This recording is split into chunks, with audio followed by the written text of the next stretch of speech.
Stok obat-obatan yang disiapkan tim medis TMMD reguler 110 Kodim 0714 Salatiga untuk kepentingan Satgas dan warga diyakini masih cukup aman hingga di akhir upacara penutupan TMMD.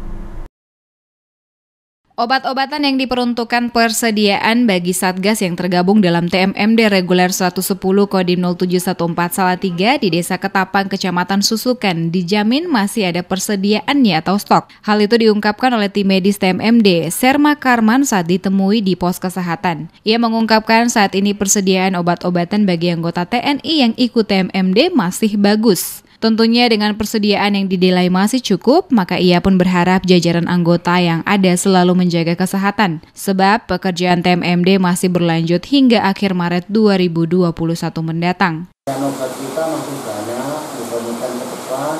TNI yang TMMD kesehatannya bertambah baik dan bertambah baik, mudah-mudahan dilindungi oleh Tuhan Yang Maha Kuasa sehingga bisa menyelesaikan target yang ditentukan yaitu 1 bulan sampai tanggal 31 Maret 2021. Intinya stok obat dari tim medis TMMD masih bagus ya Pak? Masih ya, banyak ya? Masih cukup, masih banyak untuk sampai 31 ke depan masih cukup.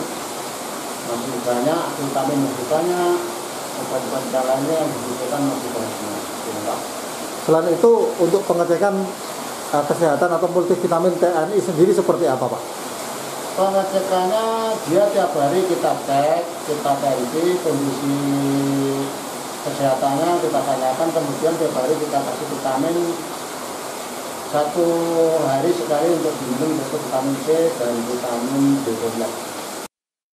Selain itu, ia pun selalu menghimbau supaya para anggota dapat mengatur istirahatnya dengan baik dan bisa makan makanan yang bergizi dan minum minuman yang mengandung vitamin C.